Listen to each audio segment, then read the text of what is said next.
Allah. And if you want to make a declaration, Allah put a condition, the declaration should be in the kalima in Arabic, the way the Prophet have conveyed the message. The meaning can be any language, but the declaration must be in Arabic. Somebody may declare, okay, Ashhadu an la ilaha illallah. He stopped there, he don't want to continue. Say, continue, wa ashhadu anna Muhammad Rasul. Next time. You see, you cannot follow your way. When the Shahada is said, you must recite together. We don't want you to play around. In the morning, I recite La ilaha illallah. Evening, I say Muhammad Rasulullah. Why you do that? Maybe in the morning, you accept Allah, you don't accept Muhammad. And then in the evening, you accept Muhammad, you deny Allah. You don't want you to play around with this one. If you want, this is the declaration, you just follow. There it goes. Yeah? Now, what are the common Islamic greetings I should know for social occasion? It's written in the Quran also, yeah, in Surah An-Nisa, yeah, and also the Prophet ﷺ said, when the important thing, we are Muslim, now we have our own value, we should be proud of our own value. Today, the Muslims have lost their own identity. They lost their own value. Even in China, in Japan, sometimes you ask them, where is your identity as a Japanese? Everybody dressed like the West. You know, the West also sometimes they are bored with that kind of dress. They want to change. You know, and that's why when they came to Japan, they wear the kimono. No, when the Japanese wear the Western kind of dress, they miss that kind of traditional value. But as long as it covers your aura, no problem. I'm saying it's good. So the greeting among Muslims is when you meet each other, you say Assalamu alaikum. Wa alaikum assalam. But do you shake hand among the male and female? No. Even the Chinese, they don't. Shaking hands between the opposite sex is not our culture. Not only the Islamic culture is against that. Even the Chinese. Sometimes when I was in the gym and some sister is also in the gym and another brother want to get to know her, I said, okay, he offered his hand. She said, it's okay. Then said, you don't accept my friendship? He said, not necessary to hold your hand to accept your friendship. Yeah, not necessary. Is that a must that you must shake your hand? There are a lot of people who shake hand and they kill each other. Just in front of the people, shake hand, and later on, they kill you. So, but in Islam, because we have our value, we don't do that, so we don't do that. No. And now, the good thing, you go to Sabah and Sarawak, they always wish each other by putting their right hand on the heart. Heart to heart, you say. I hold your heart, you hold your heart. And then as long as you don't shake hand, is good. Also, a Muslim say Alhamdulillah, when you sneeze and so on, because this is our value. Before food and all these things, you also say Bismillah, Alhamdulillah, This is part of the Islamic greeting in our social gathering. If you come to know somebody, sneeze, they will say Alhamdulillah, all praise due to Allah. You will pray for them, Yarhamkumullah. They will pray back for you, Yahdikumullah wa yuslih balakum. Yeah. And if you hear any good news, you can say Barakallahu fiqh. These are all ways, the Islamic way of wishing, greeting each other. Yeah. Next.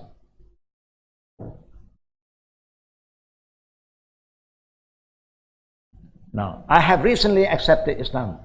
Yeah. Then I felt at the time, but sometimes I wonder if Islam bringing me closer to Allah. Now, of course, if you look at here, what is being shared to us, without a doubt, Islam brings a person closer to Allah, the Creator. God loves and wants you to be a Muslim.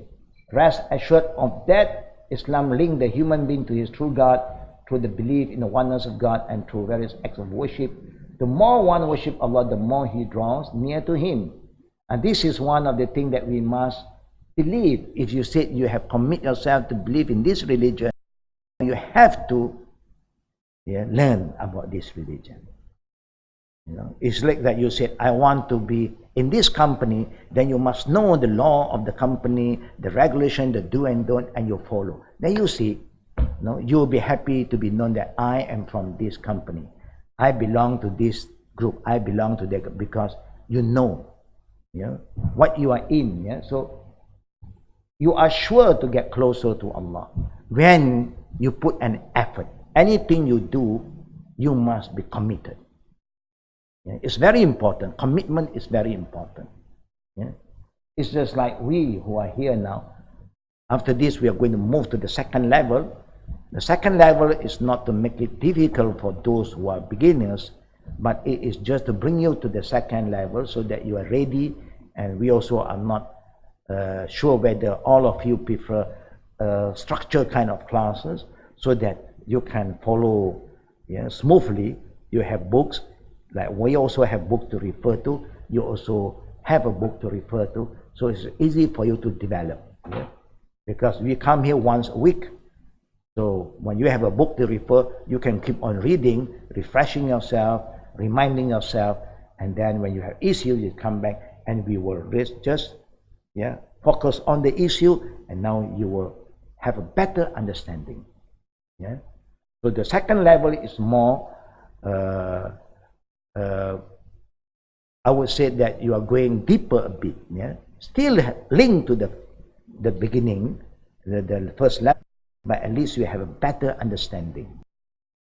Learning is one. Understanding is a second level. Acting upon what you learn is a third level. Everybody must know where are you moving. Are you going to move forward, or you just come in and out without anything to refer to? Then it won't help you. But when you are committed, in anything you do, when you're committed, you can see the result is always better.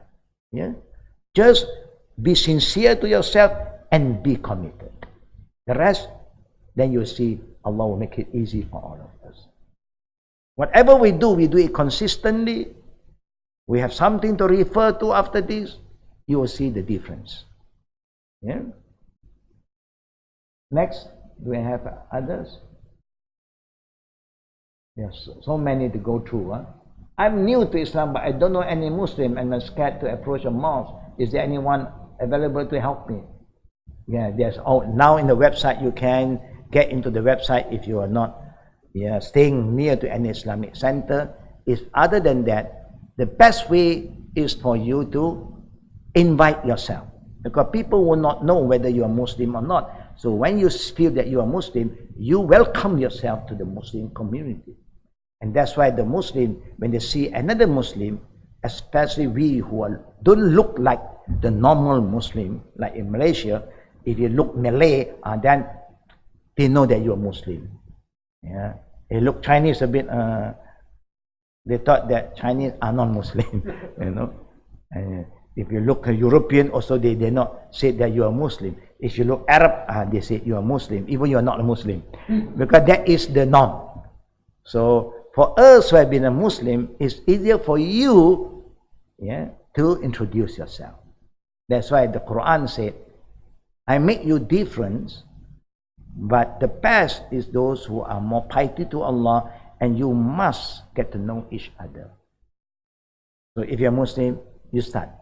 Assalamu alaikum. I've seen a lot of my students before from Europe came here. They're all the white men, they become Muslim. So we teach them to give salam. So when they went shopping to the mall, they saw some Muslim sisters around, and they give salam because they wear hijab. But the sister look at him, tongue tied, don't know what to say. If he look at him, he look Arab or he look Malay. Walaikum salam. They say. When look at a white man, he's a Muslim or not? Islamically, she should respond first. And if you have doubts, then you can ask, "You Muslim, brother?" "Oh yes, I'm a revert." Alhamdulillah. Because the Prophet said, whoever offer you salam, respond. Until you are sure that he is not yet a Muslim, then there is another way of responding. You still respond. For a Muslim, you will respond fully. Wa alaikumus salam wa rahmatullah wa barakatuh. For a not yet Muslim, because they love to use your Islamic greeting, they can use. There's nothing wrong. You cannot stop them because it's good. It's a good meaning. May God bless you. So if they offer you and you know they are not yet Muslim, you just respond wa alaikum or wa alaika. You still respond. These are values that we should learn. Yeah? Someone told me that Muslim cannot have any relationship with non-Muslim. That is very wrong. It's not true. All my family are not non-Muslim. I don't want to cut ties with my family. You are not supposed to. Islam do not allow you to cut ties with your family. Your parent is your parent. You got to care for them, love them, yeah, be with them when they need your help. But anything against Islam, you just excuse yourself, yeah, nicely. You cannot be rude to them. They may not know this is haram for you. Example, sometimes people, okay, pig, pork, haram. But it's chicken, what? No. You can eat Kentucky Fried Chicken, this is also chicken. But they forget that we have a way of slaughtering. They say, we also slaughter, what? If we don't slaughter, how can we cook? No. So, yeah, because they have their ways, We have our way, we say. Now, we say, it's okay. In the beginning, when I became a Muslim, when I went home, the Chinese, when Chinese New Year, they also have their prayer. They put fruits and oranges and things in front of their idols, and they also have oranges in the fridge. They have oranges on the table. And all the guests will come, so they eat fruit. Now, all the oranges in the fridge and the table gone. They still have some extra oranges, that they put in front of their whatever God they believe, their idols, the deities. Then they bring it down. So we know, they say, thank you, I'm okay. For people who do not know, orange one. Or got haram orange. Orange is orange, it's halal. Fruit is always halal. But because that kind of fruit is been offered to a deities, to whatever God they believe, is unpure for us. You must understand that. Sometimes Muslims also very confused. When they have the Taipusam Deepavali, they go for Kawadi. Taipusam, huh? And the Indians, they have their own ritual. They are going to send their male god here to meet the female god at Batu Cave. Because that is their belief. So they are going to parade all the way from Ampang area towards Batu Cave. But that is the only time you see the whole Malaysian who celebrate this, they are going to sacrifice 100,000 of coconut. This is what they believe. They break the coconut along the way, all the way. See? Have you seen that before? None. Normally you will see that. They break coconut. Then coconut, they break and they'll keep on moving. So whoever is around, it's up to you to pick it up. So you can see a lot of people picking up because free coconut. You cannot take the water anymore, it's gone. But it's an old coconut. They have thick flesh. You can bring home and make santan and make nasi lemak or make some kuih. People do that because we thought there's coconut. But one is being offered to whatever they believe. For us, we do not want to touch. There are certain things that you must know. Yeah? You can keep on having the normal relationship. Anything against Islam, you excuse yourself. But with respect, Don't shout at them, scream at them. You don't know, this is haram for me. No, don't do that. A lot of them don't know. No. But about pork is common. Everybody know. How about liquor? because they see a lot of Muslims drinking. Or maybe you are extreme Muslim, you don't drink. The common Muslim, they drink. Because the Muslims are drinking sometimes. Sometimes you went to the restaurant, seafood restaurant, you see the girls is coming and then selling Carlsberg, and then we said that, do you know that we are Muslim? They said, yes. But you see, that table is also Muslim. And they are ordering. So you cannot blame them. They get confused. They thought that once a while, okay, maybe not daily, but once a while, I think it's okay for entertainment, friendship. I heard that it is obligatory to attend Salat al-Jum'ah. What happens if my employer doesn't give me the time off to attend? Now, this thing also will happen when you do not introduce yourself properly to them. When you introduce yourself and you are not a person who play around with time, you are a very hardworking person. Normally, I would say to my employer when I became Muslim in the 60s, I said, if my praying Jum'ah is a problem for the job, that you give it, the assignment, you give it to me. Now, I take 1 hour leave. I pay back 1.5 hours. To show them, we are not here to just excuse ourselves, because we have problems sometimes. I have a cousin who is a manager of an estate. They know that Muslim must go for Friday prayer, the Muslim male, only Muslim male. Female, you don't have to. You can pray Zohar, only the male. So he allowed them to go for the prayer, and they leave, let them have the break earlier. But then they caught them drinking in a coffee shop, and they don't want to pray. They don't go to the mall. They just say, I'm Muslim, no Friday, early break. They thought that you're going to pray, they give you your right. And they are not praying. So later on they say, if you don't pray, then I don't give you the extra time. Why must I give you extra time? I respect your right, but you are not exercising your right. And they say, oh, you oppress us, you don't give us. But I give it to you, but you don't go to pray. So they asked me about this. I said, if that is the situation, don't give them the early break. Because you don't respect yourself as a Muslim. It's a must for you to participate. And this is just an example for us to have some ideas, inshallah. So it's not difficult. Praying Jumat also is very easy. You just welcome yourself. You don't have to wait for invitation card. Hey, please come. And there are things that you have to wait for invitation card. When there is a wedding, you must wait for invitation, because they have fixed how many people they pay. Of course, that one you have to. But like funeral, go and pray, don't wait for a card. You must welcome yourself as a Muslim. That is your right. Because it is your duty. So it's easy. Islam is very simple. You know who you are, you be be yourself. Be proud. I'm a Muslim. Because you don't have to wear a t-shirt, I am a Muslim. You don't have to do that. You drive a car, you don't have to write, this is a Muslim car. You don't have. Then you litter. Later on, say, this is a Muslim.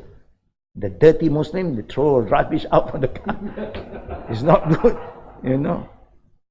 So sometimes when you want to put all this good name, you must be fair to yourself. Ask yourself, am I a good driver? Am I a patient driver? Do I like to horn people? And then you put Bismillahirrahmanirrahim. Say, this is the Muslim, these are all angry Muslim, have no patience. And it's not nice. Example, So be a good Muslim, inshallah. Allah help those who help themselves. We know there's a lot of challenges being a Muslim sometimes. But in our country, alhamdulillah, majority are Muslim, you don't have that pressure. But when in the West, sometimes you have that issue. Why? Because the misunderstanding. The Muslim do not interact properly with the not yet Muslim. So the not yet Muslim have no idea about who we are. They want us to be like that, and we do not want to be like that because we are Muslim. So sometimes you may have that clash, misunderstanding.